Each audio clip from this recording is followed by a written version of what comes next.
wote kwa maandalizi mazuri na jitihada ambazo tunafanya katika wakati huu mgumu kwa nchi yetu na kwa chama chetu.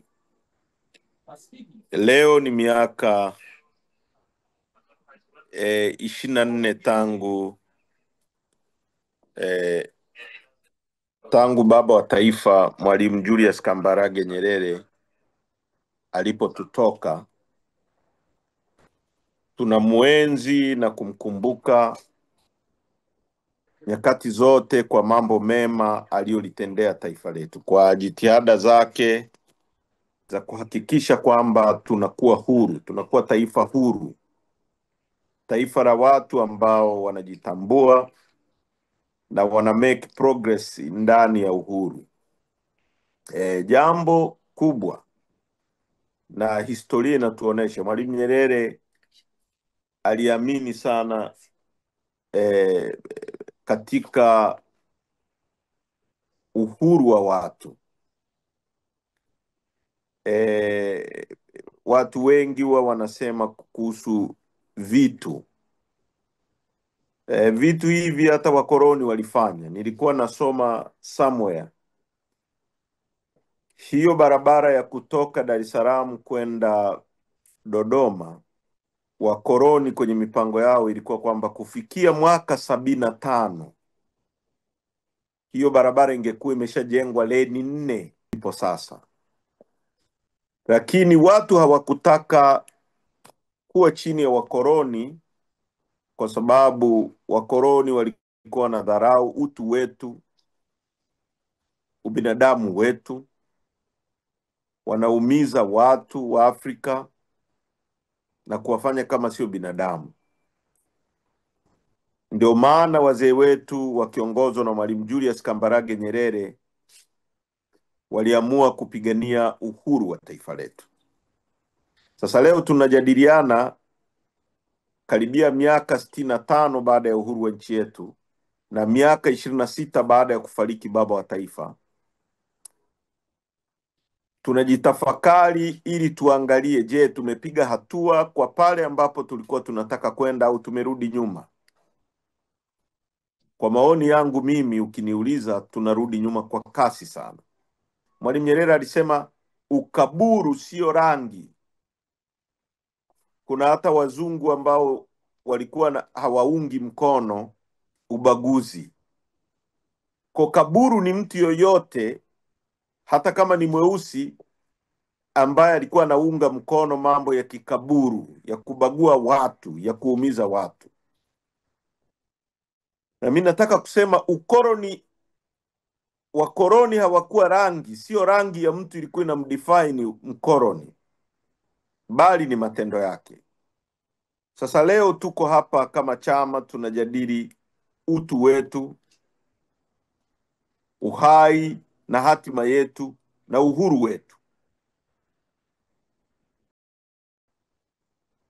Tuko katikati ya wimbi ambalo watu wanapotezwa kabisa. Juzi nilipokuwa nazungumza pale mahakamani nilisema, na jana mmeona, jana Israel imebadilishana mateka na Palestine. Waisraeli 20 waliokuwa hai wamerudishwa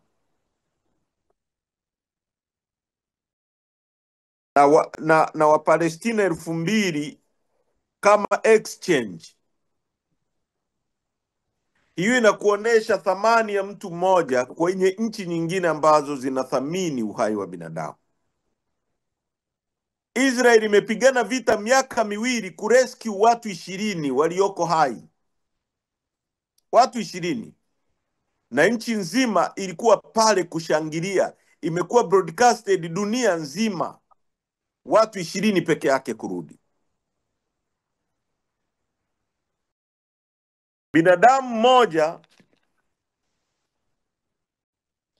ambaye anaweza kuzaa mtoto, binadamu mmoja anaweza kuzaliwa na mtu mmoja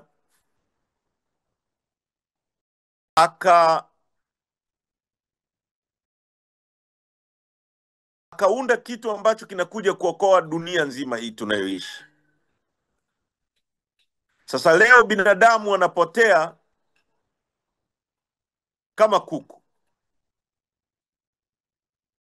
Sasa leo tunapoadhimisha siku ya Mwalimu Nyerere, kumbukumbu ya Mwalimu Nyerere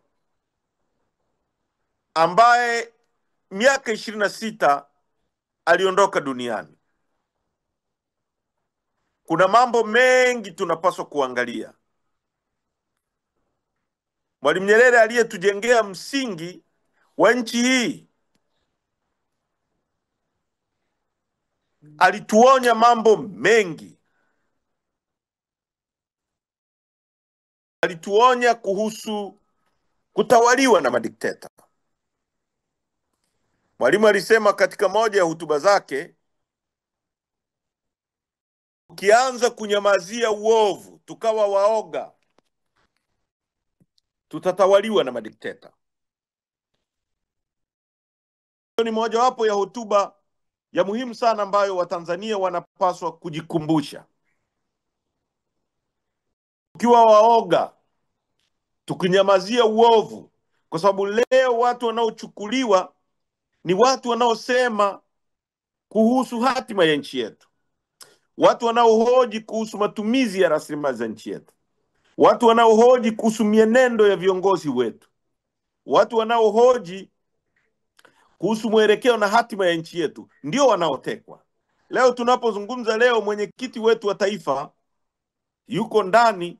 Huu ni mwezi wa 6 unaelekea wa 7, bila sababu yoyote ya kimsingi. Sisi wengine wakati wote tunaambiwa mjihadhari, mjihadhari, mjihadhari, mnaweza kupigwa risasi, mnaweza kufanywa nini, mtapotezwa. Mimi mpaka leo nimepokea taarifa na mtu ananiambia hao watu wanapanga kunidhuru. Viongozi wetu wanaishi kama digidigi kwenye nchi hii. Sasa ndugu zangu wa Tanzania na viongozi wenzetu na wananchi kokote mnakotusikiliza,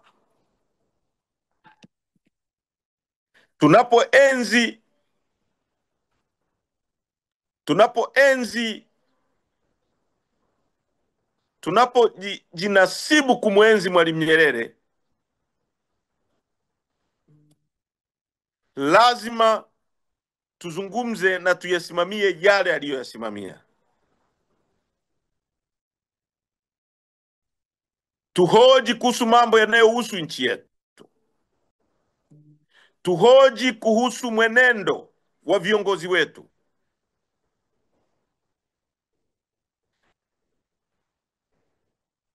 Tusikubali kukaa kimya wakati watu wanatekwa, watu wanapotea.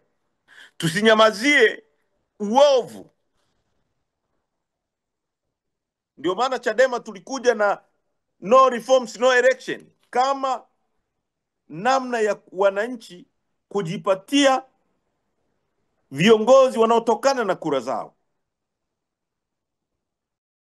Leo tunapoadhimisha siku ya Mwalimu Nyerere, Mwalimu aliyetaka kujenga institution, taasisi huru, mahakama ambayo inajitegemea, ambayo haiongozwi na muhimili wa serikali, bunge linalotokana na kura za wananchi, ambalo mbunge akienda kwenye bunge anakwenda kujadili maslahi ya wananchi waliompeleka pale.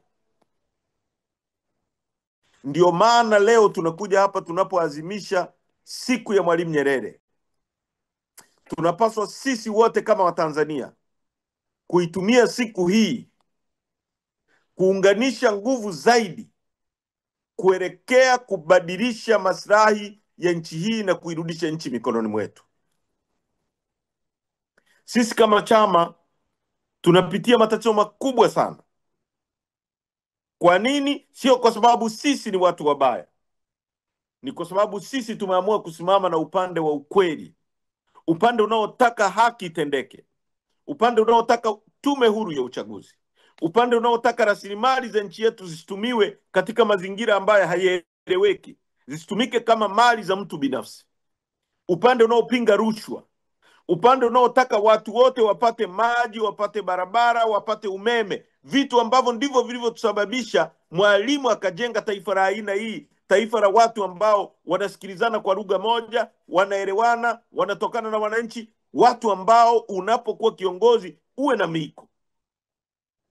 Kwa ndugu zangu wa Tanzania, siku ya leo ni siku muhimu katika taifa letu, ni siku ambayo tunakumbuka na tujirudi na tujikumbushe kwamba taifa letu limetoka kwenye msingi na mwelekeo ambao ulijengwa na baba wa taifa kuelekea. Kwa ni wajibu wetu sasa sisi kama vijana tulirudishe taifa hili katika misingi ambayo Mwalimu alitaka lielekee.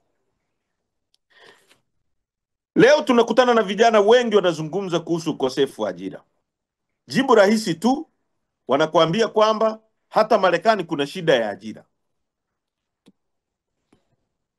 Ukiwaambia, wanakuambia hilo tatizo hata sehemu fulani lipo. Kwa kama kuna shida ya ajira Marekani, na sisi tukae kwenye shida ya ajira hata kama hatupaswi kuwa kwenye shida ya ajira. Leo ukiangalia 40% ya bajeti ya nchi hii, ukiangalia ajira ambazo tunaweza kurekebisha, mathalan tunapoweza kufufua kilimo chetu au tunapoweza kusimamia zao moja tu la pamba ambalo tunafufua jineri alizozitengeneza Mwalimu, tukatengeneza nyuzi kwenye jineri zetu, jineri zetu zikapeleka hizo nyuzi kwenye viwanda vya vitambaa, tukatengeneza nguo, tuna uwezo wa kuwa na soko. Nchi kama Bangladesh, watu karibia milioni 40 na kitu wameajiriwa kwenye textile industry, kwenye ushonaji wa nguo na viwanda vya nguo, na majority yao wakiwa wanawake. Sasa unapozungumzia watu milioni 40 wanaokula kwenye chain inayotokana na textile industry, unazungumzia karibia 80% ya Watanzania. Ardhi yetu ipo, madini yetu yapo, kilimo tunaagiza sukari, tunaagiza ngano, tunaagiza mafuta ya kura, tunaagiza mchere kutoka Pakistani, lakini sisi tuna maji ya kuweza kulima kwenye mabwawa, kwenye mabonde, na tukazalisha mchere tukauza huko duniani. Mkoloni alijenga hata reli ya Tazara ambayo tulijenga na Wachina ni ya miaka ya nyuma kiasi hicho, na ndio ilikuwa standard gauge railway ya kipindi kile. Kwa unapokuja kuzungumzia vitu hivi, uelewe kwamba hapo unapozungumzia ni kipindi ambacho mmetuchelewesha sana. Juzi nilikuwa namsikia mtu mmoja anazungumza kwamba watu wamepewa cheo kinaitwa kaya maskini. Unakiangalia kisiwa kama cha Zanzibar. Zanzibar ina watu chini ya milioni 1, na ukiangalia Dubai ina watu milioni 3. Hakuna mtu hata mmoja ambaye amezaliwa Dubai ni maskini. Lakini hapo Zanzibar kuna watu maskini. Zanzibar ambayo ilipaswa kuwa na watu wenye utajiri mkubwa kuliko Dubai hata mara 3, kwa sababu ya nature ya Zanzibar yenyewe ilivyo. Utalii, uvuvi, maji, karafuu. Kama wameshindwa kuitransform Zanzibar peke yake, hata barabara hazipitiki. Umaskini huko Zanzibar wa kutisha. Fikiria nchi kubwa kama ya kwetu hii yote combine wataifanyaje? Nchi kama Zanzibar ilipaswa kwa kweli isiwe na maskini hata mmoja. Hata ukiiga modo ya watu wa Dubai walichofanya, Zanzibar ilipaswa kuwa hub ya biashara, kwa sababu ni sehemu ya biashara kubwa sana tangu zama na zama kabla hata Dubai haijaanza kuwa hub ya biashara. Lakini iko pale. Angalia bandari yetu kutoka Mtwara mpaka Tanga. Angalia shughuli zinazofanyika kwenye hiyo bandari. Angalia na maisha ya watu wanaoishi ukanda wa pwani. Angalia kilimo chetu, tija yake. Kwa ndugu zangu, leo tunapoadhimisha siku ya Mwalimu Nyerere, siku ya kumbukumbu ya baba wa taifa, tunaazimisha katika wakati ambao tuna majonzi makubwa na masikitiko makubwa, lakini hakuna kukata tamaa, kwa sababu tuko kwenye mwelekeo sahihi, na muda si mrefu tutareclaim nchi yetu, tutashinda. Nimalizie kwa kusema, wazungu wana msemo wao unasema, when the going get tough, the tough get going. Kona sisi tuelewe, our going is tough, na watu tutakao fuzu na kushinda ni wale watu ambao tutakuwa tough. Hatutaogopa mtu, hatutakata tamaa, hatutarudi nyuma, haruta continue. Wanachadema wote nchi nzima, tumieni nafasi hii kulindana, chukueni tahadhari kubwa, msikubali kupigiwa simu na watu msiowajua na mkasogea. Mtembee kwa makundi, na tunawasihi wa Tanzania wote mtusaidie kulinda viongozi wetu. Mwasaidie viongozi wetu wasichukuliwe kama kuku, kwa sababu hawa watu wema ambao wamejitolea kuwa viongozi wa chama chetu, wanaotoa sauti kwa ajili ya sisi wa Tanzania, tusikubali wakapotezwa. Watu wema watakapoendelea kupotezwa wakakata tamaa, hali ya nchi yetu itakuwa mbaya sana. Watanzania, ni wajibu wetu kuwalinda watu wema wote ili wasichukuliwe na watu wadhalimu. Sisi wa Tanzania wema ni wengi kuliko watu wadhalimu. Asanteni sana.